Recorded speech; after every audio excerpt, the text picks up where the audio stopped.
conocido, quizás le suena una campanita de recuerdo porque hemos visto de tricomonas gallinae. Y la enfermedad se llama tricomoniasis. Este problema, en el caso de rumiantes y camelios, rumiantes, sobre todo vacunos, bovinos, es más reproductivo, ¿no? Es venéreo, transmisión sexual, distinto a tricomonasis aviar, que era oral, del buche, del esófago, pero el parásito tiene muy parecido, es morfológicamente muy semejante a tricomonas gallinae. Y eso vamos a explicarlo y desarrollarlo en la clase del día de hoy. Cuando tengan alguna duda o pregunta, por favor, en cualquier momento escriben en el chat o interrumpen la clase, no hay ningún problema. Justamente, hablando de vacunos lecheros, está dentro del grupo de los rumiantes, la producción lechera tiene que ver mucho con la preñez y el nacimiento de terneros y terneras. Dentro de esta existen enfermedades parasitarias que pueden afectar la reproducción. Una de ellas es el aborto, una de las consecuencias de estas parasitosis, uno de los signos clínicos más importantes que hay. Y en esta gama de opciones hay virales, bacterianas, no infecciosas y también parasitarias. Dentro de las parasitarias hemos hablado de toxoplasmosis en un momento, mediante el módulo 2, y ahora vamos a hablar de un pariente muy cercano de Toxoplasma gondii, muchas veces considerado casi hermano de Toxoplasma gondii, que es el Toniospora caninum, un protozoario del mismo grupo de coccidios que tiene ciclo de vida indirecto y con un HI y un HD. Vamos a ver que el HI es el vacuno y el HD es el perro. La diferencia del Toxoplasma, cuyo HD es el felino. Acá hay una pregunta de Amy, dice, profesor, la transmisión en Babesia, igual que el anaplasma. Claro, sí. Justamente vamos a ver que la garrapata del vacuno, que vamos a ver en artrópodos, parecen los artrópodos de rumiantes. Las garrapatas duras, ustedes las conocen, son el vector biológico de Babesia y anaplasma. Una bacteria, anaplasma, que se mete en el curso porque está muy emparentada clínicamente a Babesia, que es un protozoario, y ambas son transmitidas por la picadura, por la saliva de la garrapata del vacuno. Y la transmisión es principalmente vectorial, es una enfermedad metaxénica vectorial que se transmite por la picadura de estos artrópodos. Entonces, básicamente, eso es la característica, es una enfermedad hematológica que se diagnostica por técnicas hematológicas como la tinción, los frotices y serología también, básicamente, que es una forma de diagnóstico de este tipo de enfermedades. Se parece bastante a Haemoproteus columbae, que han estudiado hace poco para el identikit y el examen práctico, que era transmitido por Pseudolincha canariensis, que es el artrópodo, en este caso un insecto, que transmite a través de su picadura esta enfermedad malaria aviar. Parecido a la malaria humana, que es producida por Plasmodium, que es otro protozoario, que es transmitido por un zancudo del género Anopheles. Básicamente son las relaciones entre enfermedades vectoriales y sus vectores. En este caso, el garrapata del vacuno, igual pironoplasmosis. Básicamente esa es la idea, Amy. Vamos a explicar en un momento, pero gracias por la pregunta. ¿Tienen alguna otra duda? Con confianza. ¿Ok? De nada, no te preocupes. Listo. Coccidiosis, acá ya es bastante repetitivo. Es la tercera vez que vamos a mencionar el nombre de la enfermedad. Y la tercera también, pese a que la anterior vez se coló cistoisospora. En este caso vamos a centrarnos en el más conocido, coccidio de ciclo de vida directo, que había también Cryptosporidium, que no lo mencionamos mucho, pero nos dedicamos más a Eimeria. Acá tenemos dos imágenes importantes que están en la presentación, ¿no? ¿Qué creen que son esos? ¿Qué creen que son esos objetos que están en esas dos imágenes? Excelente, muy bien, Ashton. Oquistes, exactamente. Los dos son oquistes. Solo que hay uno que destaca por su color, por su aspecto, al que no habíamos visto de estas características. El de la izquierda sí es clásico, es un oquiste no esporulado que podría pertenecer a cualquier especie de Himeria que hemos visto anteriormente. El del costado también es un oquiste no esporulado, pero pertenece a una especie en específico. Podría ser hasta dos, lo vamos a ver en la práctica, que afectan a camélidos, ¿no? Y a diferencia de los casos que hemos visto, sí, se parece a Bobote churis, solo que no tiene dos tapones, tiene solamente una apertura, tiene una forma de semilla de sandía, ¿no? O pepa de sandía, como le decimos en castellano, pero bueno, pertenece a dos especies, podría ser dos especies, pero principalmente una, que ahorita vamos a ver su nombre, pero los dos son en medio. Y la imagen de la derecha se puede ver en muestras de heces analizadas por flotación. En camélidos, se ve mucho en alpacas y en llamas, pero también se puede ver en vicuñas y guanacos. Eso rompe un poco la regla que habíamos aprendido hasta este momento, que eran monoxenos estrictos los Eimeria, ¿no? Los miembros del género Eimeria. Sin embargo, alpaca, llama, guanaco y vicuña genéticamente están muy relacionados, tanto como mulas, burros y equinos o caballos. Por eso es que el parásito puede reproducirse en las cuatro especies de camélidos. En lo demás, se presenta una especificidad bastante clara. Porque los vacunos no son muy cercanos a los ovinos y los ovinos a los caprinos. Son distintas especies. Pero en los camélidos existe un conjunto muy cercano. Entonces, por eso es en lo que vamos a ver esto de la presencia. de especies en 4 especies de camelios.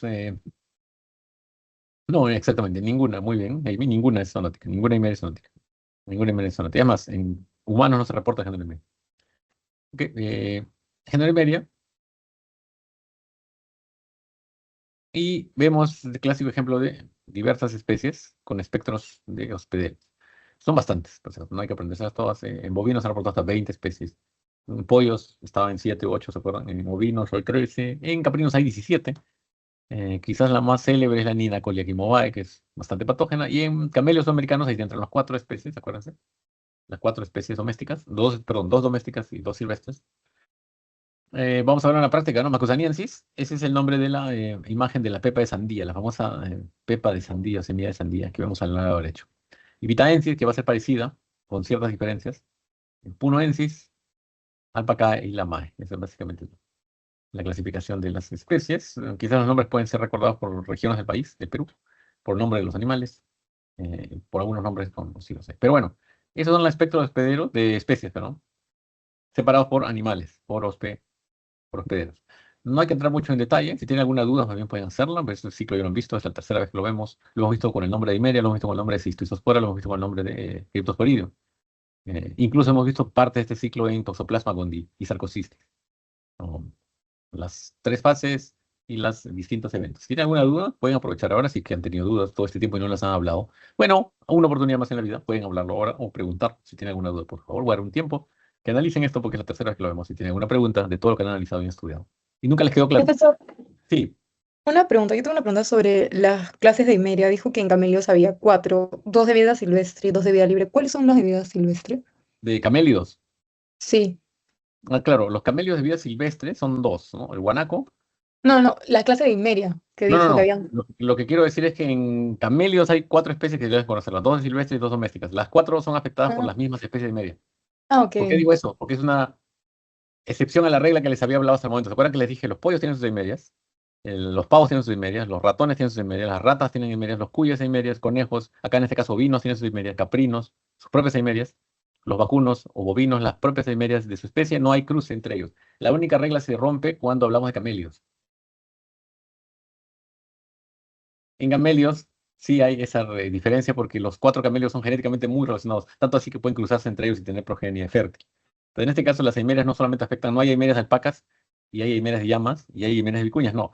La Himeria macusaniensis, por ejemplo, la Himeria punoensis, la Himeria lamae, la Himeria alpacae, pueden infectar a los 4 camelios sudamericanos. Eso es lo que quería decir. Sí, creo que hay una pregunta. Ah, sí, profesor. Dime. Por mi parte, ¿qué especie era la que tenía el huevo, el oquístenos por un lado color marrón? ¿Y por qué se debe así a esa Ah, ya, coloración? la respuesta son dos. La más común es macusaniensis. En la práctica vamos a darse cuenta que hay una que se parece que es ibitaensis, pero la más conocida mundialmente en todo el mundo donde se crían camélidos, principalmente alpacas y llamas, que son las que más se crían en el mundo entero, se reportan macusaniensis, de Macusania. Ahora, ¿por qué? Es una excelente pregunta. Definitivamente no te la podría responder. Asumo que es por resistencia ambiental, por condiciones ambientales de alta montaña, de frío, de altura, y de condiciones climáticas extremas, donde el coquí tiene que ser grueso y resistir ciertas condiciones de frío y calor extremo. Yo imagino que por esa característica, como el huevo de trichuri que mencionaron, o de ascaris, tiende a ser un color marrón y ser grueso. ¿Ven? Ok, profesor, gracias. No te preocupes, gracias a ti, más bien. Listo, ¿alguna otra pregunta por si acaso del ciclo? Si no lo entendieron, quizás ahora pueden aclararlo.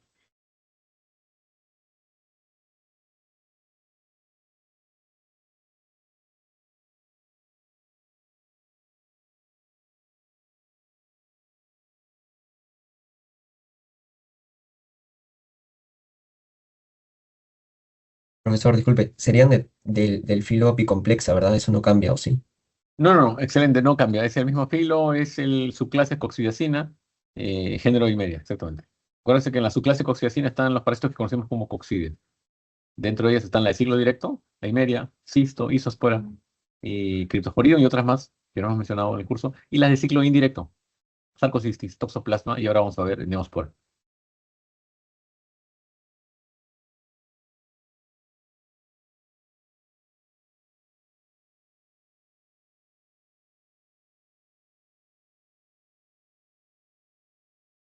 Ok, muy bien. Entonces, Las mismas características que vimos del primer momento que hablamos de Imeria, tanto en pollos como en roedores, es como produce, no siempre obviamente, no siempre es así, pero el signo clínico patológico de enfermedad clínica más conocido es diarreas con sangre. Se parece mucho a muchas especies. Mm, Puede haber destrucción de mucosa, deshidratación, inapetencia, mortalidad, que puede ser elevada en crías por la susceptibilidad a esta enfermedad. Em, la patogenia, histopatológicamente, mano derecha, vemos la destrucción de enterocitos. Las placas necróticas se ven en la mano izquierda. Eh, bueno, gracias por la pregunta. Me pregunta Amy, ¿por qué dicen complejo diarreico? Cuando vean enfermedades en animales, cuando hablan de un complejo, involucra que estamos hablando de más de un agente etiológico. Entonces, cuando dicen complejo diarreico neonatal, que lo suena complicado, suena muy técnico, pero se está refiriendo a diarreas producidas en neonatos, animales recién nacidos, animales muy jóvenes, y que son producidas por varios agentes o varios tipos de agentes y combinaciones. Estamos hablando de Eimeria, pero no solamente Eimeria, estamos hablando de bacterias, estamos hablando de virus, principalmente, que podrían incluso combinarse, asociarse, pero estamos hablando de más de un agente etiológico, más de un agente etiológico significa un agente causal.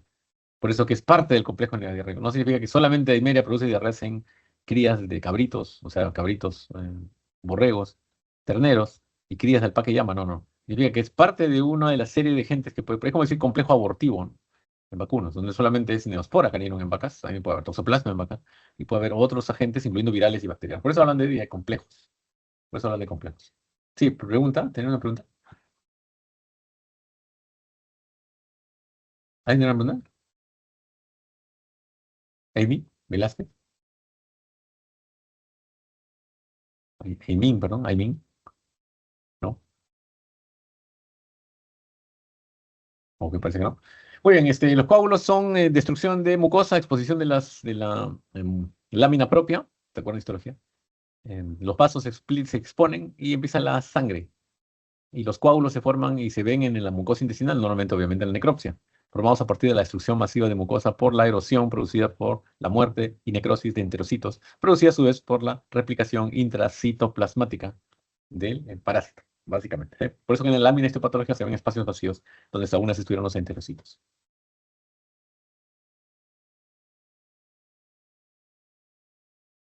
Coccidiostatos es el término que se utiliza para llamar a la familia de fármacos que actúa sobre Eimeria y otras coccidias, no solamente Eimeria probablemente. Sulfonamidas, decoquinato, amprolio, toltrasuril, es un nombre bastante conocido ya. Toltrasuril, se utiliza mucho en lechones, en aves.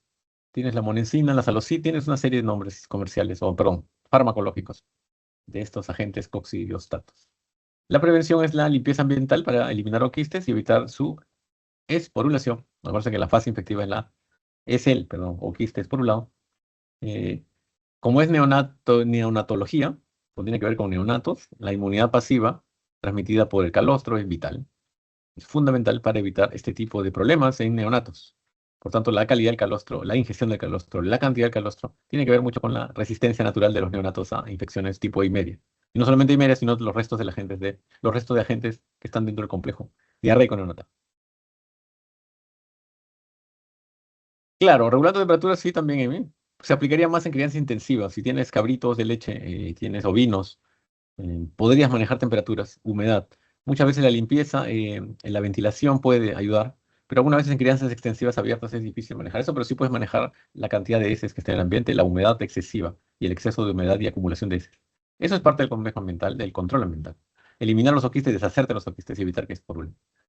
Y finalmente se habla del tratamiento preventivo. Acuérdense que esto lo pongo entre interrogaciones porque tratas a los animales enfermos. Si tratas a un animal, asumes que tiene el parásito. Que haya o no manifestado signos clínicos, eso puede hacer que tu tratamiento sea preventivo o no, entre comillas grandes. Porque preventivo sería que podrías evitar que el animal se infecte y eso no lo estás haciendo. Lo que estás evitando es no la infección, sino estás evitando la signología.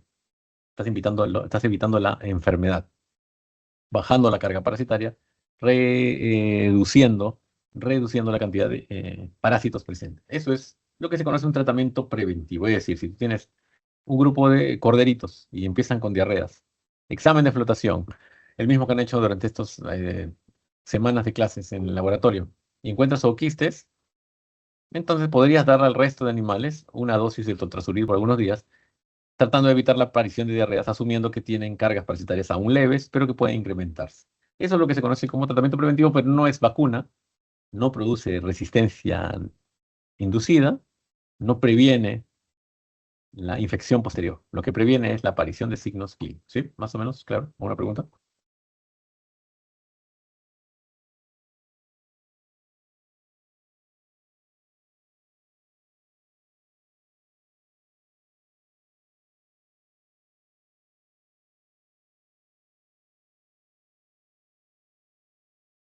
Ok,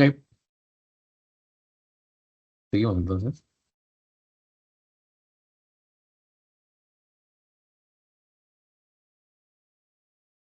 Mm, Listo, no hay más preguntas de media. Vamos a terminar con el tema coccidiosis, por si acaso. Si hay alguna pregunta a la hora, ok, bueno, siempre como dicen, vamos a pasar a pironoplasmosis.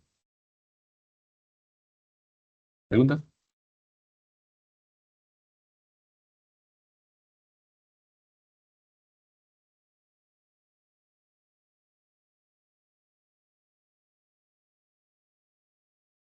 Ok, cambiamos al tema de enterocitos y de intestinos delgado, donde se reproduce ahí media. Pasamos a torrente sanguíneo, pasamos a eritrocitos, pasamos a glóbulos rojos hemáticos.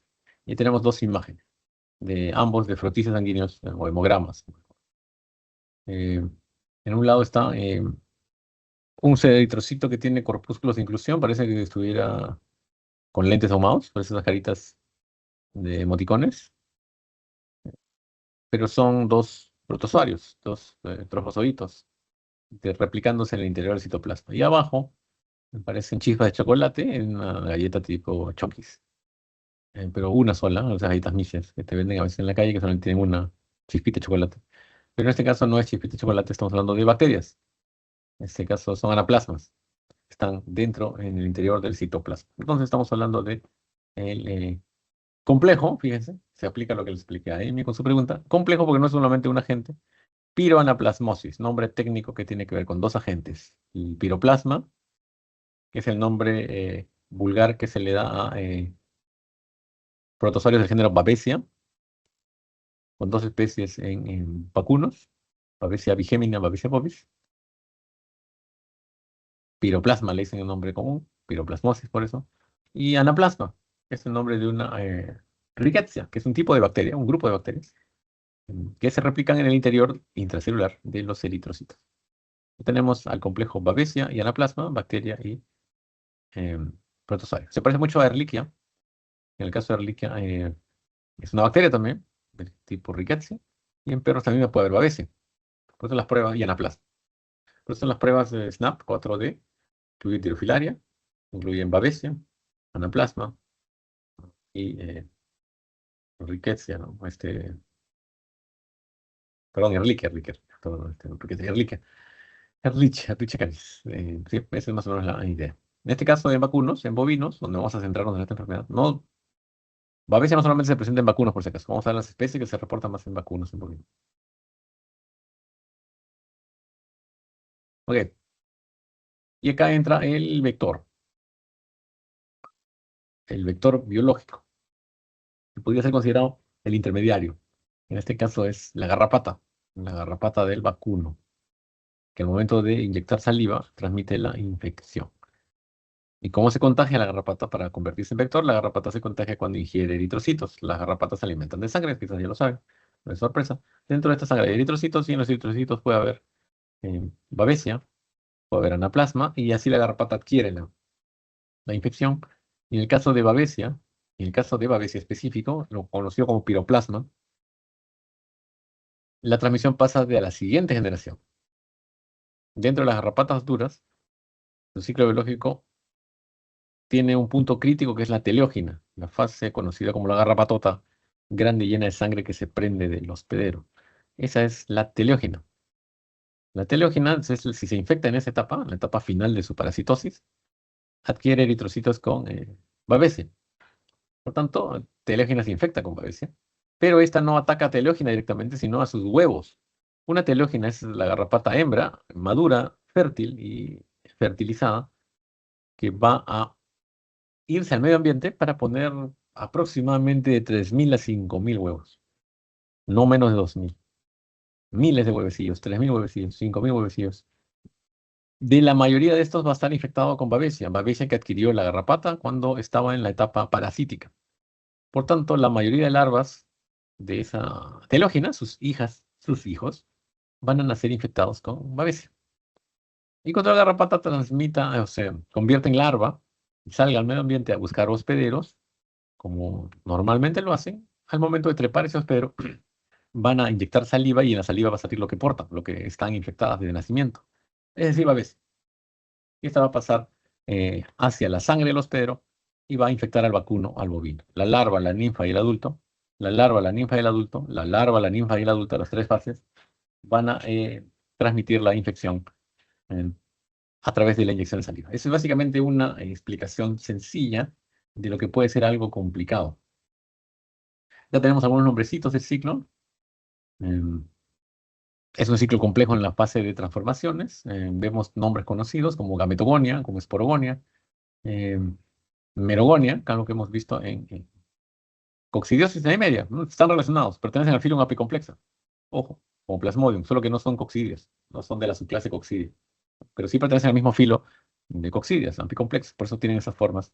No hay oquistes, hay transmisión por vectores, ¿no? Pero ahí tenemos un poco el ciclo que involucra al vertebrado, es decir, el vacuno está arriba y abajo está el artrópodo. En este caso la garrapata, el arácnido. Esa es la transmisión de tal forma que si lo vemos desde muy lejos, la enfermedad se transmitiría vectorialmente de esta forma, ¿no?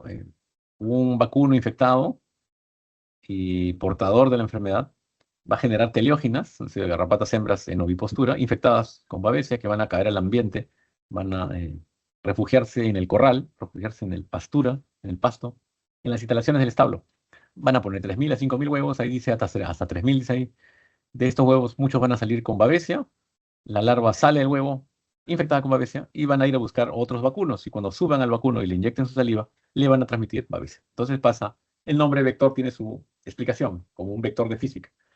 De la vaca A, mano derecha infectada, a la vaca B, que hasta hace poco estaba libre, pero que va a estar inyectada de babesia por la garrapata. En el caso de anaplasma es muy similar, solo que en este caso no es pasando a la siguiente generación. Básicamente la garrapata es como una jeringuita con patas, una jeringa con 8 patitas, una jeringa con 8 patas que va a transmitir la enfermedad, adquiriendo la enfermedad de un infectado y pasándosela a un animal susceptible, pero no infectado en ese momento. Esa es básicamente la idea, ¿sí? Ah, ya, pregunta de la forma efectiva. Excelente pregunta, Valeria. Según la teoría, lo que pregunta Valeria, la teoría dice que la forma efectiva, dice ahí, tick bite, dice ahí, ¿no? Acá en esta parte de acá, dice tick bite. ¿Qué significa tick bite? Mordedura de la garrapata, ¿no? Porque la garrapata muerde. La garrapata muerde. Entonces, como está acá, ¿no? Esporogonia, esporozoitos. O sea, la forma efectiva vendría a ser los esporozoitos, transmitidos por la picadura de la garrapata. Eso es aplicado al caso de babesia, los esporozoitos. En el caso de anaplasma es la misma bacteria, ¿no? Acá no estamos hablando de parásitos. Esas son bacterias, las bacterias son más aburriditas, más monótonas, no tienen esta diversidad de fases y transformaciones, son bacterias. Por tanto, la infección va a ser transmitida por bacterias. En el caso del anaplasma. Digamos, al curso le pertenecería babesia por ser protozoario. Anaplasma secuela, porque conserva las características, forma parte del complejo, es transmitido por garrapatas, produce enfermedad de sangre, tiene muchas características. Por eso lo metemos al grupo también, pese a que es una bacteria. Y no está en microbiología, está en parasitología. ¿Ok?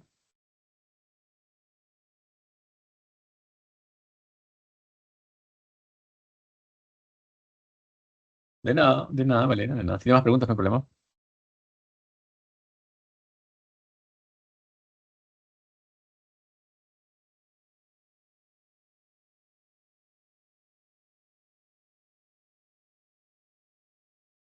Ok, por tanto, la epidemiología, sabemos la palabra epidemiología, tiene que ver con lo que rodea la transmisión de la enfermedad, lo que hace que sea más favorable para la transmisión o lo que puede ser menos favorable, las condiciones ambientales. Tanto de hospedero, parásito y medio ambiente que combinan sus interacciones y generan factores de protección, que es lo que el veterinario debería buscar, o factores de riesgo que deberíamos evitar. Entonces, la epidemiología obviamente está ligada al destino de la garrapata. La presencia de garrapatas involucra la presencia de la transmisión potencial de esas dos enfermedades, piroplasmosis o babesiosis, sería el nombre correcto, babesiosis o anaplasmosis. Por tanto, esta, que es la teleógina, la famosa teleógina, la hembra a punto de poner huevos en el ambiente, eh, va a carrear la otra enfermedad con él.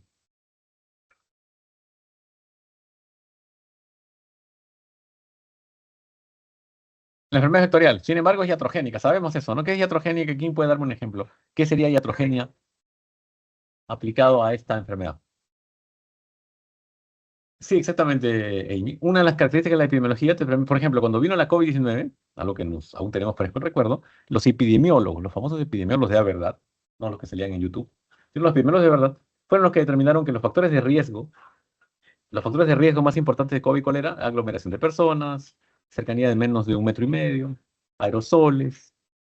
Entonces, contra los factores de riesgo salieron los factores de protección. Espacios abiertos, mascarillas, limpieza de manos, etc. Eso es un poco, ¿no? Ahora, ¿qué es iatrogenia? Me dice Amy, es una mala práctica con materiales más esterilizados. Puede ser una mala práctica médica, ¿no? Algo que se supone que se hace para curar, se convierte más peligroso y nocivo. Y exactamente, como aprendimos con el HIV, ¿no? O enfermedades transmitidas por sangre. El uso de jeringas o de agujas, sobre todo, ya usadas. Y reutilizar indebidamente las agujas, o los implementos médicos, las menoclisis, las jeringas. La transmisión de sangre de individuo a individuo. La transfusión de sangre podría ser, claro que sí, podría ser otro factor de riesgo. No es muy común, al menos en nuestro medio en vacunos, pero podría ser un factor iatrogénico. El uso de agujas infectadas, el uso de agujas entre animales es una práctica iatrogénica, una mala práctica médica que conduce y perjudica al paciente. Ese es un caso, pero no es tan importante como las garrapatas, obviamente, ¿no? Tiene que ser específico, fíjese. Menos de un día antes, un día o menos, antes de que se desprenda, antes de que vaya al ambiente a poner sus 3.000 huevos, es la parte crítica donde si se infecta, va a tener más de 1.000 garrapatitas, larvas, como jeringuitas, listas para inyectar a la gente, ¿no? Si hay resistencia química a los acaricidas, ¿qué significa eso? Que la garrapata no muere con lo que normalmente la mataba, que era la acaricida. ¿Por qué le dicen acaricida y no garrapaticida? Bueno, algunos le dicen garrapaticida también. El término acaricida es válido, porque las garrapatas son ácaros, ¿se acuerdan? Los ácaros y las garrapatas son hermanos y son lo mismo, solo que las garrapatas le decimos así por su tamaño. Si la garrapata no muere con tratamientos, la transmisión va a seguir activa y no vas a poder controlar el brote. Por tanto, la epidemiología tiene que ver también con la aparición de resistencia a acaricidas. ¿No? Ya no lo mata, ya es inefectivo. La inmunidad pasiva, calostro, dura hasta 11 meses. Y los animales adquieren inmunidad poco a poco y les tiene que durar por lo menos 3 años de una ventana hasta los 3 años. Entonces tienes animales entre el 1 año y 3 años como la ventana más importante de piroanaplasmosis, en vacunos sobre todo, ¿no? En bovinos. Estabilidad enzootica es un término bastante interesante. ¿Qué entienden por estabilidad enzootica? A ver, alguien puede deducir qué significa estabilidad enzootica. Es algo muy importante para este tipo de enfermedades.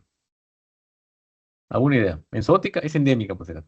Solo que zoo es animales, demo es humanos, se supone. Por eso que a la epidemiología deberíamos llamarle epizootiología. Epizootiología. Por eso que a la endemia le decimos enzootia. Y el nombre más chistoso es a la pandemia, panzootia. Panzootia, porque es no panzota. Ahora, estabilidad enzootica. ¿Qué creen que es?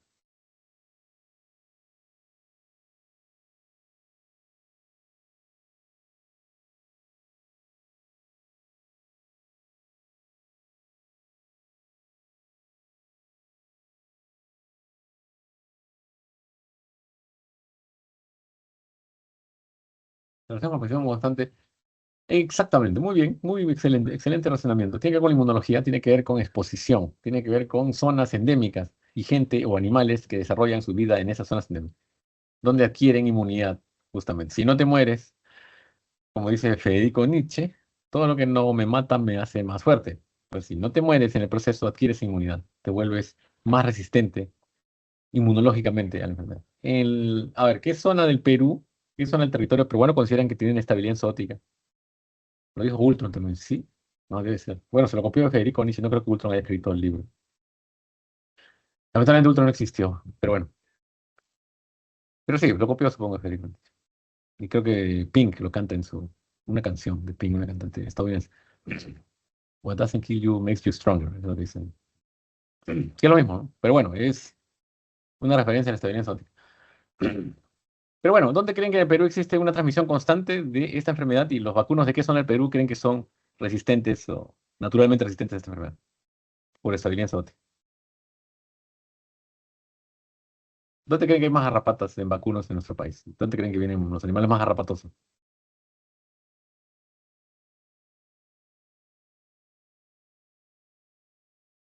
En zonas con temperatura alta, ¿no? Exactamente. ¿Y en el Perú dónde es eso principalmente? La costa. Ya, pero sobre todo, ¿dónde es más tropical, húmedo y caliente? Ah, la La selva, ¿no? ¿En la selva. selva? Selva, exactamente. Porque, claro, la costa es cálida también, pero árida, ¿no? Las Claro, la garrapatitas. humedad. Imagínate una madre como esta que está ahí en la foto, una telógena cayendo en el desierto de Ica, cerca de la Huacachina, en los arenales donde hacen sandboard, se sancocha, se fríe. Imagínate la misma cayendo en una frondosa selva amazónica en Iquitos. Básicamente va a sobrevivir. Va a tener humedad, vegetación. Por eso que en la selva tropical es mucho más común. Los animales de selva normalmente deberían ser, si es que tienen más de 3 años por lo menos, y no se han muerto, obviamente, medianamente resistentes, medianamente tolerantes, medianamente resistentes a la infección. Ahora, no toda resistencia es mala, ¿no? Hay resistencia buena, y va de la mano con la estabilidad zoótica. Un animal de tipo cebuino, silvático, va a tener más resistencia, no solamente resistencia. La palabra mágica acá es, escrito, estoy escribiendo en el chat, esa es la palabra mágica. Resiliencia. Una cosa es resistencia y una cosa es resiliencia. Un animal puede ser resistente o un animal puede ser resiliente. ¿Cuál es la diferencia? ¿Quién puede decirme? Castellano puro.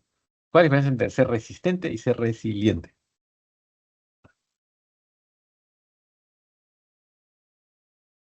¿Alguna idea?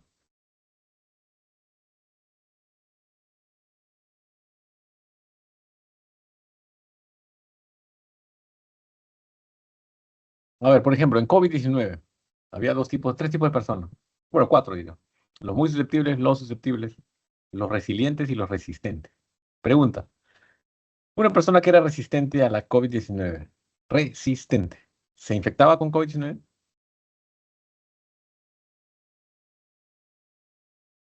¿Sí creen, sí o no? No, la respuesta es no, Valeria. No se infectaba porque era resistente. Sin embargo, había personas que se infectaban, salían positivos a esa prueba bendita que te metían el hisopo por la nariz. Salían positivos, pero lo que tenían era simplemente una chis, un moquito, picazón de nariz, o simplemente un resfriado común de un par de días. Mientras que otro que salía positivo terminaba intubado en cuidados intensivos. Entonces, una cosa es susceptible, una cosa es resistente, que no se infecta, y una cosa es resiliente. Es el caso de la persona infectada, positiva, pero que no tenía más que un resfriado de un par de días, un estornudo y un moquito. Y se recuperaba rápidamente, o no lo afectaba. Eso es resiliencia. Eso es resiliencia. O sea, te infectas, pero no sufres un cuadro dramático como una persona susceptible. Mientras que resistente ni siquiera se infecta. Entonces, tenemos un animal resistente a las garrapatas, será un animal que no va a tener garrapatas. ¿Existen? Debe ser. Mutantes que existen por ahí. Un animal resiliente será aquel que tiene la misma cantidad de garrapatas que otro susceptible, pero el susceptible está en cuadro clínico, anémico, flaquísimo, terriblemente mal. Mientras que el resiliente tiene la misma cantidad de garrapatas que el enfermo y no tiene ningún signo clínico, este es un animal gordo, feliz y contento y tranquilo. Ese animal es resiliente. El otro es susceptible. ¿Que resistente cuál es? El que no tiene ni una sola garrapata. Entonces tenemos que genéticamente hay ciertas razas, individuos, es la clásica historia que te dice, mejor adopta un perro chusquito porque nunca se enferman y si se enferman no se mueren. Los perros finos son más susceptibles. Eso tiene que ver con genética, tiene que ver con endocría, tiene que ver con endogamia, tiene que ver con pureza racial. Por eso que nos dando cuenta que el racismo no tiene ni base biológica inmune, ¿no? Si no tienes refrescamiento de sangre y mezclas, no ganas, adquieres experiencias inmunes, por ejemplo. Nos hacemos mucho más susceptibles. Las razas puras son buenas para producción, pero son muy susceptibles a muchas enfermedades. Mientras que los criollos mezcladitos, híbridos, mestizos, pueden ser medianamente productores o malamente productores, pero muy rústicos. Eso es lo que dice la gente, ¿no? Muy rústico significa que lo tienes ahí al hambre y no se muere. Es resiliente. En este caso, ambos se aplican a ciertas variedades de vacunos que tienen menos susceptibilidad a las garrapatas. Dice, bueno, porque si no hay garrapatas no hay pironaplasmas. Más o menos, ¿ok? Ok, esa es la idea. No sé si tienen alguna pregunta, les quedó claro. Eso tiene que ver con inmunología. Me imagino que sí lo han visto, aunque van a decir que no, pero sí lo han visto en inmunología. Resiliencia, resistencia. Inmunidad adquirida, inmunidad artificial, inmunidad pasiva, etcétera, etcétera. No sé si tienen preguntas, dudas, por si acaso.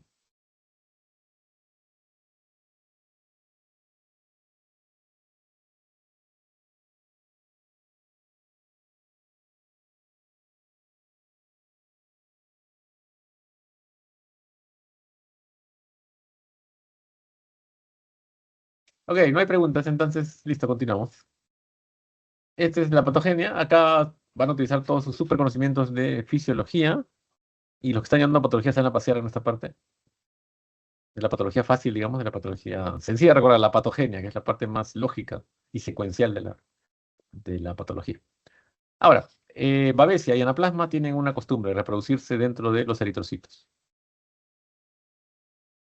¿Y qué creen que pasa con la célula una vez que se ha reproducido el parásito? Ya lo utilizó, ya le succionó toda su energía, y ya se fue.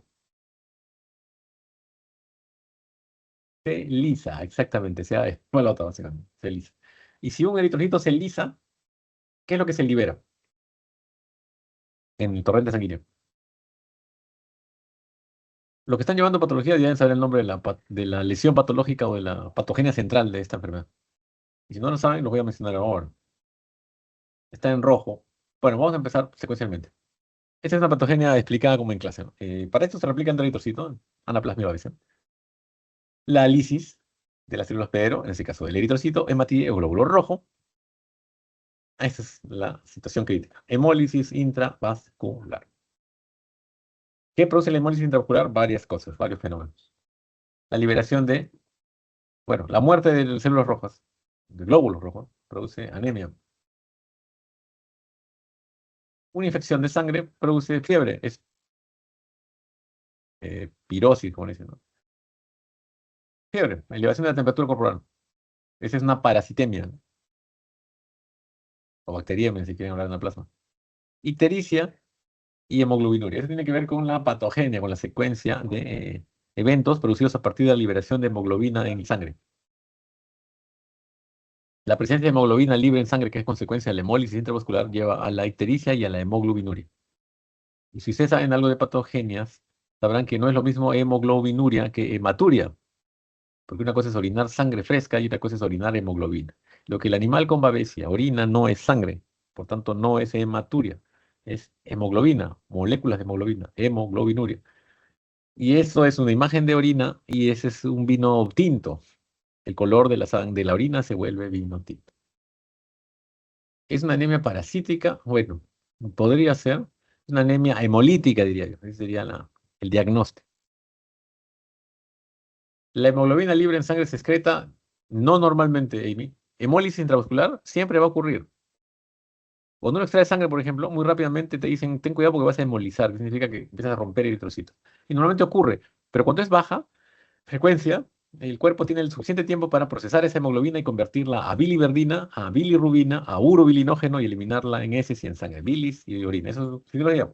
Cuando es demasiado, superas la capacidad de recojo de basura del sistema corporal y la hemoglobina empieza a ser eliminada en los riñones, cosa que no debería pasar. Y la bilirrubina no es procesada por el hígado. El hígado es superado por su capacidad porque hay demasiada bilirrubina. Entonces la bilirrubina empieza a depositarse en las mucosas visibles. Y cuando la bilirrubina empieza a depositarse en las mucosas visibles, entonces las mucosas visibles empiezan a tomar un color ictérico. ¿Qué es lo que se ve en las mucosas ictéricas? La presencia de bilirrubina, producto del procesamiento de tanta hemoglobina que está siendo liberada en el torrente sanguíneo. Todo tiene que ver con la patología, ¿ok? Pregunta. Sí, así es. Sí, ¿alguna pregunta?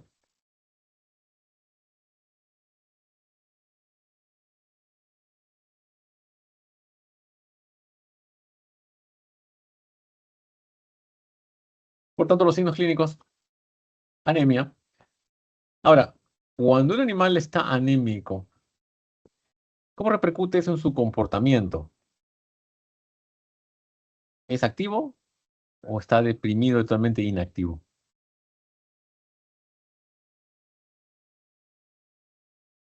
Menos energía, deprimido, inactivo y cansado, exactamente. Por eso, si ustedes regresan a la primera, este es el nombre interesante que tiene esta enfermedad, si ustedes regresan a la primera diapositiva de esta enfermedad, pero ahorita, dice acá, fíjense este nombre,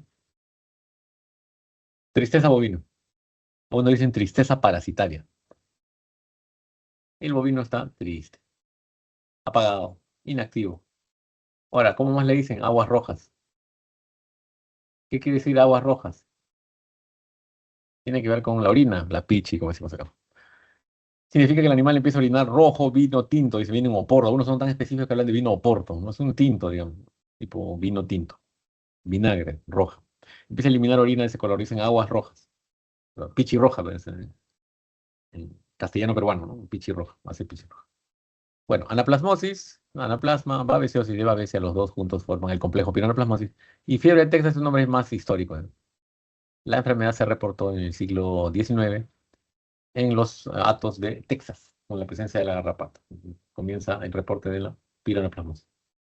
Sí, exactamente, exactamente. La sangre es uniformemente roja como vino tinto, mientras que en el otro puede haber coágulos y sangre fresca, en coágulos o que sedimentan, porque la sangre se deposita. Listo. Para terminar, esta es una imagen patológica. Esto se llama vesícula biliar pleetorizada, ese es el término que se le dice también. ¿Qué es patognomónico? Los que llaman patología saben. ¿Qué es patognomónico? Es una lesión clásica, una lesión típica, una lesión que te dice esto es, ¿no? Una lesión que te dice bingo. Esta es la cada agente causal, patognomónico, clásico. Inherente, ¿no? Que te dice, te grita, piranaplasmosis. ¿Qué pasó? Tanta bilirrubina es procesada por el hígado hasta su último esfuerzo y el pobre produce tanta bilis que pletoriza la vesícula biliar. Es una lesión patognomónica que podría detectarse. Tanta bilis ha sido producida por tanta bilirrubina que viene de tanta hemoglobina. Ok. Y antes de traer un break, vamos a hablar de prevención y control. Sí que me deja esta máquina. Ah, ya. Si controlas garrapatas eficazmente, reduces la transmisión. Premunización tiene que ver con las vacunas, pero a la criolla, ¿no? Es decir, exponer al animal en dosis controladas. Es como se descubrió la vacuna y la historia de Jenner, ¿no? Y la viruela. Pero ahora hay vacunas, ¿no? Vivas atenuadas, vacunas recombinantes. Existe vacunación contra esta parasitosis, quizás no muy extendida. La idea es matar a la garrapata. Y finalmente, el tratamiento y medicación preventiva tiene que ver con la combinación de un agente antiprotozoario, antibabesia, que es un protozoario, que sería el diminaceno o el imidocar. Pero también tienes una bacteria, y las bacterias no sucumben con el diminaceno ni el imidocar. Como en erliquiosis en perros, utilizas tetraciclinas, o en el caso de los perros, toxiciclina. Antibióticos de amplio espectro, por varios virus. Ok, sí, toda la vesícula biliar está pletórica y se va a hacer referencia en todos sus... No, no, no, se refiere a la imagen a que la vesícula biliar está cargadísima de bilis, producto del metabolismo de tanta bilirrubina que ha venido de tanta hemoglobina. Es una cadena de eventos, ¿no? Una serie de eventos. Bilis, pletorizada de bilis, completamente llena de bilis. O sea, el hígado ha hecho su máximo esfuerzo y ha producido la mayor cantidad de bilis que pudo hasta que lo superaron. La bilirrubina ya no se procesa y empieza a depositarse en las mucosas. ¿Ok? Muy bien. Pueden empezar sus preguntas, no hay problemas, porque vamos a regresar a las 6:15, como casi siempre hacemos. 15 minutitos de break. Fijen las ideas. 15 minutos, 6:15. 6:15, como casi siempre, ya están acostumbrados a este ritmo. Procesen la idea, fijen algunos conceptos, revisen si quieren y vayan haciendo sus preguntas y las escriben. Regreso 6:15. 6:15, gracias.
Ok, 6:15.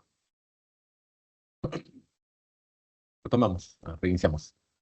Ahora vamos a hablar de neosporosis.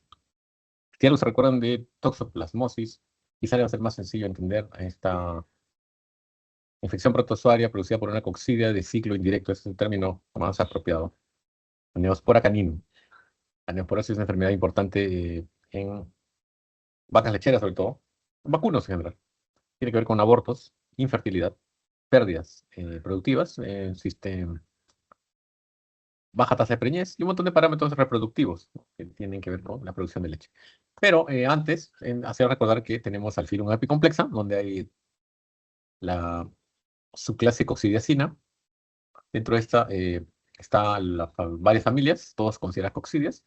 Hay de ciclo indirecto y de ciclo directo. Las de ciclo indirecto normalmente son de Sarcosidae, Sarcosistidae, nuestra Sarcocistis, Toxoplasma gondii y Neospora. Neospora es muy parecido a Toxoplasma con algunas diferencias, pero vamos a los mismos términos. O quistes, típico de coccidias, coccidias. Esporozoitos, taquizoitos. En este caso, taquizoitos y bradizoitos. Esto que hemos visto en Toxoplasma, lo mismo. Que una parte en Sarcocistis también, los quistes tisulares y los bradizoitos dentro de los quistes tisulares. El intermediario tiene las fases asexuales y el definitivo, en este caso, a diferencia de Toxoplasma, que es felinos, Neospora es de caninos. Caninos, obviamente. Intestino delgado, eliminación de oquistes, hospedero definitivo, gametogonia. Hospedero intermediario, en este caso bovinos, primera diferencia con Toxoplasma, creo que Toxoplasma era muy amplio, tenía muchos tipos de intermediarios, hasta los humanos, en este caso no se ha reportado, y se habla de vacunos, bovinos, donde se forman las formas asexuales, taquizoitos y bradizoitos en quistes, dentro de quistes, bradizoitos dentro de quistes. Ciclo de vida, por tanto, como vemos en el lado derecho, tiene que ver con el perro doméstico y con el vacuno. La transmisión vertical existe. En los bovinos, donde se localiza, dice Ashton, es como Toxoplasma, es multisistémico. Preferencia por el sistema reproductor y sistema nervioso central. Preferencia por el sistema reproductor, sobre todo en hembras preñadas, placenta, y preferencia por el sistema nervioso central en todos los animales. Y multisistémico, como Toxoplasma. Cuando afecta placentas de hembras preñadas, se transmite hacia el feto, pudiendo producir un animal infectado congénitamente, o un animal muerto, o un animal con problemas clínicos. Si el animal nace en sano, aparentemente normal, pero infectado, va a seguir transmitiendo la enfermedad de generación en generación. La transmisión de ciclo horizontal involucra al perro, eliminando quistes en heces, y al vacuno, ingiriendo los quistes y desarrollando quistes tisulares, llenos de bradizoitos. Y el perro come luego estos tejidos, ya sea carne, tejido, sistema nervioso central, fetos, placentas de los vacunos, y adquiere los bradizoitos y desarrolla la gametogonia intestinal, produciendo, eliminando ovoquistes. En algunos países se habla de un ciclo silvestre, un ciclo salvaje, un ciclo silvestre, donde está el venado o algún cérvido y cánidos silvestres, ¿no? Coyotes, zorros, lobos, dingos, etc. Perdón, ¿cuál es la pregunta? PEI. Sí, profesor, buenas noches. Es que había un virus que también se transmitía de manera vertical y los becerritos nacían así, ¿no? Como permanentemente infectados. Mm, Oh, ya, qué Esa bueno. era mi pregunta. Ya, ya, Creo sí, que era sí. el virus de la diarrea viral bovina. Creo que era de esos En que nacían vacunos, así. BBD e IBR, sí, los virus se transmiten de esta forma, congénitamente, y los animales o nacen con problemas nerviosos o nacen aparentemente sanos pero infectados y siguen transmitiendo a la siguiente generación y a la siguiente y a la siguiente. Sí, sí, en los terneros, terneras, en vacunos lecheros, sí. La leucosis bovina también se transmite, los virus también se transmiten verticalmente. Bacterias Brucella transmite verticalmente. La brucelosis caprina, la brucelosis bovina. Y algunas otras.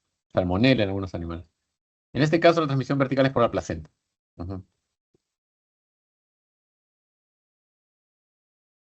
Lo más importante es de que la transmisión vertical, el afán del parásito de llegar al feto, puede producir nacimiento del feto enfermo, del feto sano pero infectado, o el aborto. Y el aborto es la consecuencia clínica más evidente. En perros no hay signos clínicos, en vacunos no se habla de signos clínicos. El único signo clínico que se reporta es el aborto en hembras. Obviamente no va a ser en machos, ¿no? El aborto, la pérdidas los días abiertos largos, la falta en retorno al celo, la infertilidad, todo lo que se traduce en aborto, sea temprano, tardío o mediano, tercio. En el caso de hospedades definitivos, ya les dije, se ha reportado no solamente en perros, que es el más importante del mundo, coyotes, el dingo, que es la foto de una playa australiana, un hermoso dingo, el lobo gris, el originario del antecesor del perro doméstico. El hospedero intermediario, obviamente, de lejos, el vacuno lechero es el más importante. También se habla de vacunos de carne, de doble propósito. Se ha reportado en algunos otros rumiantes y camelios, en cervios y roedores, pero el más importante de lejos es el vacuno. No, el humano no se considera. Zoonosis no se ha reportado, no se ha comprobado, no se detecta. Algunos dicen que hay toxinas en los tejidos de vacuno, pero tampoco se habla de importancia de esto, no se considera importante. El signo clínico, por tanto, más importante y casi el único que se reporta es el aborto, que ocurre a nivel de placentoma, por la invasión del parásito, los taquizoitos, los rapiditos, que son los invasores, que llegan hacia la placenta y pueden producir placentitis, pueden producir aborto o infección congénita. Varios. Muchas veces los perros, como los gatos en toxoplasma, pueden presentar algunos signos nerviosos cuando hay infección sistémica, algo que no debería ser normal, porque en el perro, al igual que toxoplasma en el gato, debería ser entérica, intestinal, entérica, ¿no? Pero a veces se produce transmisión masiva. Y en el caso de los terneros, becerros, becerras, terneros, terneras, puede haber mortinatos, nacimientos de becerros débiles, paresia, atrofia, signos neurológicos. Por ejemplo, acá tenemos un becerrito que tiene síndrome de caballo de madera, no flexionan los miembros, tiene problemas de ataxia, parálisis, paresia, eh, parálisis completa del tren posterior, problemas nerviosos, parásito como toxoplasma. Tiene esa predilección por el sistema nervioso central, mortinatos, lo que es el no nacido, el nacido muerto, como dicen, que es lo que se ve más en infecciones crónicas en establos. El perro puede ser importante en las epidemias, al comienzo de la enfermedad, pero luego el perro pasa a segundo plano porque la transmisión se vuelve vertical. La enfermedad es endémica, el establo ni siquiera necesitaría perros si que tiene animales infectados. Mortinato, claro, sí, y ese es ¿cómo le dice? Oximorón. Pues si naces no estás muerto, pues si naces muerto quiere decir que no naciste, porque moriste al nacer, y si moriste al nacer no naciste, es un oxímoron, pero se dice simortinato, ¿no? Es un feto que nunca llegó a nacer, a convertirse en individuo. Es una discusión muy filosófica que tiene que ver con otras cosas. Voy a la parte científica, académica, no moral. Mortinato es un oxímoron, ¿no? Porque no nació, nunca pasó a ser ternero, se quedó como feto. Pero así le dicen, Mortinato, ¿no? Stillbirth, le dicen en inglés, ¿no? Stillbirth, que traducido literalmente aún tiene menos sentido. Stillbirth, pero así se dice, Mortinato, Stillbirth. Por tanto, si un establo no tiene perros, no lo libre de tener neospora porque un animal, una hembra positiva puede parir terneros y terneras positivas. Si la ternera es buena y se convierte en vaquillona y luego en vaca, esa vaca va a tener hijos positivos e hijas positivas. Entonces las nietas, tataranietas de la vaca original van a seguir portando neospora. La transmisión vertical ocurre y no necesita el perro. El perro es importante en la transmisión horizontal. Por eso que a veces en los establos, si tienen perros, controlan su alimentación. Acuérdense que comer carne cruda de vaca, placentas y fetos no es una buena idea porque el perro se contagia con los brazoitos y las heces del perro pueden contaminar los comederos. La buena alimentación, la limpieza de sus heces y todo lo demás debería ser más fácil que en gatos probablemente y podría evitar la infección, la bioseguridad. Cuando sospechas de la enfermedad, es necesario hacer un examen de anticuerpos. La forma más económica y práctica y rutinaria de hacerlo con los ELISAs de anticuerpos, indirecto. También hay inmunohistoquímica, inmunofluorescencia en tejidos, placentas, fetos abortados. Hay histomatología, lesiones, quistes, presencia de quistes tisulares, como se ve en esta hermosa imagen de, una vez más ustedes diagnostiquen y hagan saber este tejido, ¿qué tejido es?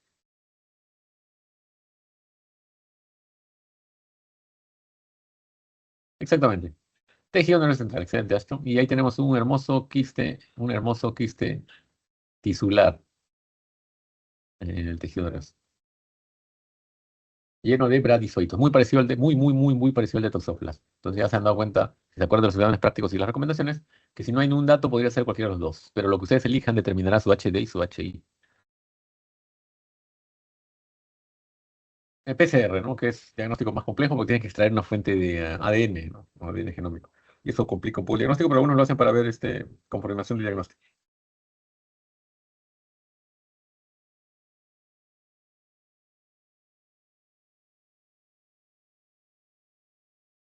Prevención y control. Estamos ante una coccidia de ciclo indirecto. Lo mejor es la detección y descarte.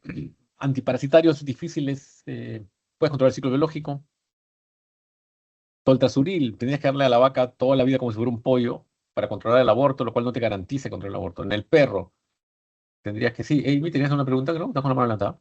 Sí, sí, sí. Tenía una pregunta justo de esta parte de prevención y control. Entonces, lo Sí. ideal para la transmisión horizontal, no, vertical, sería identificar primero a los positivos, después de hacer la prueba de ELISA y descartarlos, ¿no? A los que salen positivos. A las que salen positivas, sobre todo, porque la hembra la que transmite, Ah, es la hembra la que transmite en la placenta. O sea, cuando ya placentó, cuando el placenta se fijó, se instaló, ahí es donde el parásito se va hacia el feto. Por tanto, la hembra no ujú, te garantiza futuras vacas libres, y no te da mucho riesgo de futuras vacas positivas. claro. Ya. Ahora, hay una forma más tecnológica, ¿no? La transferencia de embriones o trasplante de embriones. Eso podría ser una forma de evitar, aún sacarle crías a hembras positivas, pero pasando el embrión aún antes de la placentación, pasarla a una hembra negativa, a una receptora negativa. Eso garantizaría una preñez limpia en la cual el feto se forme en la madre surrogate, como dicen, la madre receptora, y que el ternero nazca libre, o ternera, hija de una positiva. Es complicado, pero se puede hacer. Necesitas receptoras negativas. Lo mejor es ir descartando las vacas para liberarte de vacas positivas. Porque sabes que siempre van a transmitir la enfermedad. La vacuna existe, pero es malísima, dicen. No tuvo mucho éxito. Reduce el riesgo del aborto, pero no te reduce la transfección, la infección transplacentaria, y eso es malísimo. Entonces ahí hay que tener cuidado. Por eso no la recomiendo yo personalmente, no tiene mucho éxito. Lo mejor es tratamientos, como le digo, olvídese, antiparasitarios no funcionan acá. Los ciclos son complejos. Si quieres en la práctica analizamos el martes y el miércoles, pero a un perro no le puedes dar cociostato toda la vida, ¿no? Sí puedes controlar su alimentación y sí puedes recoger sus heces, pero eso es más prevención. Tratarlo no, ni siquiera vale la pena porque no tiene nada el perro. El aborto es lo que hace el problema acá, ¿no? O sea, eso es lo que más o menos. Si me preguntas, ¿cómo pueden ser mañana? Sí. ¿Qué dudas? Antes de la plantación, exactamente. La transferencia de embriones saca embriones antes que se implanten en el útero y los pasa a otro animal. En ese proceso, si tú te acuerdas de esta imagen que puede hacerte recordar el ciclo biológico, te vas a dar cuenta que esto se forma cuando ya están las carúnculas y los cotiledones, los placentomas. Y eso toma tiempo. Ahí es donde el parásito recién pasa al feto. Entonces, si tú evitas eso, pues sea transferencia de embriones. Listo, y para ir terminando. Tiene preguntas, acuérdense que no vamos a ver el martes. A tratamiento, por eso digo, no existe tratamiento. Es como la brucelosis. Detección, descarte debería ser el tratamiento. La única forma de matar un coccidiostato es con dosis permanentes de toltasuril, amprolio, la salocit, y evitar la reproducción. Eso es bien complicado. Lo mejor es descarte. Medicina de ATO, medicina de producción. Ahora, sarcocistiosis, que es el siguiente coccidio. Todo chévere, todo acá, sabemos la taxonomía trinomial, con lo cual ya podemos ver el ciclo biológico en cada nombre científico. El ciclo lo conocemos, ¿no? Depredador-presa, presa-depredador, carnivorismo, consumo de carne, eliminación de oquistes.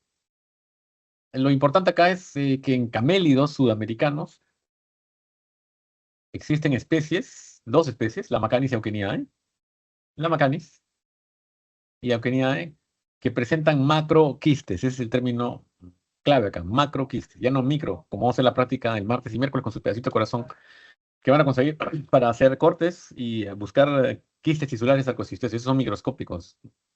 Estos son macroscópicos, cosa que es rara en especies de sarcocistes, pero ocurre en camélidos.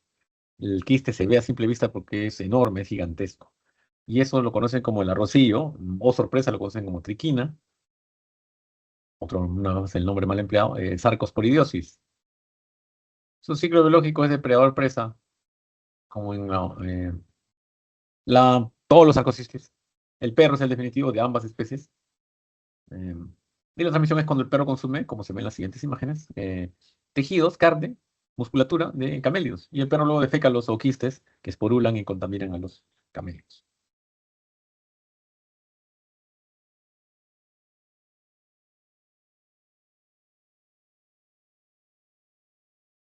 Martes y miércoles discutimos prevención y control.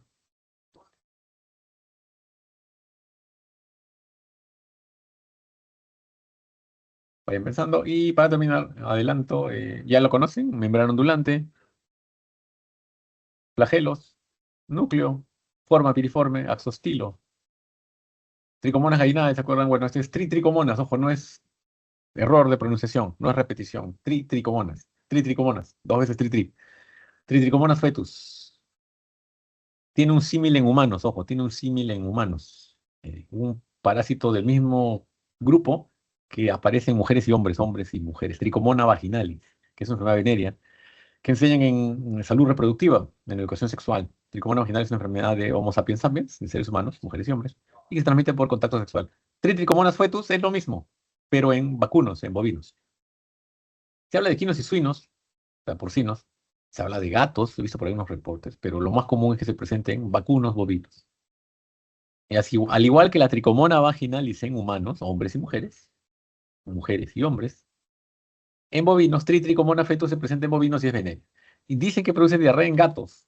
Es una enfermedad rara, esporádica, pero que puede producirse, sí, puede pasar en su práctica. No es lo normal es que sea venérea sexual en vacunos, en bovinos, así como un símil, un paralelo con tricomona vaginalis en humanos. Por tanto, falla reproductiva es su principal signo clínico, también enfermedad venérea transmisible, ciclo muy fácil, acuérdense, tricomonas gallinae. Bueno, tricomonas fetus es lo mismo en vacunos, transmisión, pero acá no hay boca, buche y esófago, esto es tracto reproductor, pene, prepucio, glande, vagina, vulva. El contagio es por contacto directo, durante la monta, natural, durante la monta natural. Los toros pueden contagiar a varias vacas, las vacas pueden ser reservorios, y contagiar a toros es una transmisión entre vaca y toro, toro y vaca, vaca y toro. El principal problema es que produce metritis, endometritis, vulvitis, vaginitis, y eso produce falla reproductiva. Las vacas se sabe que pueden estar recuperándose de la infección en 2 a 4 meses. El principal transmisor es el macho, en monta natural. Pero ojo, que si el macho es portador, tampoco sirve para donante de semen, porque el parásito, o sorpresa, sobrevive en las pajillas de semen, aún congelado, y pueden transmitir la infección.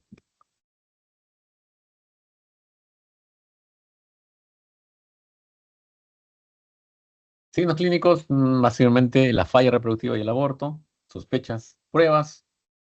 Se parece bastante a tricomonas gallinae. Si se acuerdan aún de la enfermedad van a ayudarse mucho porque el hisopado y la búsqueda de estos parásitos también se realiza ahí, pero no tiene que ver con la boca ni el buche, no tiene que ver con el glande, en este caso están limpiando el prepucio, un lavado del pene. Como hay un video ahí que van a ver, toma de muestra de la hembra también en el caso del endometrio, búsqueda microscópica, así como les pasé videos de tricomonas gallinae, bueno, tritricomonas fetus también se diagnostica así. Hay gente que lo cultiva en medios de cultivo especiales para reproducirlo y observarlo. Hay inmunorescencia, hay PCR, que en este caso podría ser más práctico porque extraes ADN y haces una prueba, pero cara. Y los lavados vaginales, ¿no? O los fetos abortados o el esmegma, ¿no? Esa combinación de esperma seco que se va juntando en el prepucio para la limpieza, lavado y la búsqueda de tricomonas. Tricomonas, pues eso. Ok, listo. Mañana, el martes y miércoles me voy a asegurar para recordar estas preguntas. Pero ya las pueden ir revisando. Y vamos a repasar un poco de sarcocistiosis, ¿no? Que no le hemos puesto aún punche en lo que es tratamiento y control. Hemos visto el ciclo biológico, hemos visto que el problema en los camelios es la presencia de estos macroquistes llamados arrocillos, por su color y su aspecto, en la carne de la alpaca y la llama. Y la gente le dice triquina, por equivocación, pero por costumbre. Pueden ver los videos, ya sabemos que es la tristeza parasitaria bóvica. Hay lecturas también en un artículo, así que lo dejo ahí. Muchas gracias. Nos vemos mañana martes 5 a 1 y el miércoles 5 a 2. ¿Ok? Repasen, lean, el material está en el aula virtual. Cualquier duda, mañana y pasado, pásenla por presencial. Muchas gracias a ustedes por su atención. Tengan bonitas noches, descansen. O hagan lo que tengan que hacer, pero descansen. Cuídense mucho. Nos vemos. Chao, chao.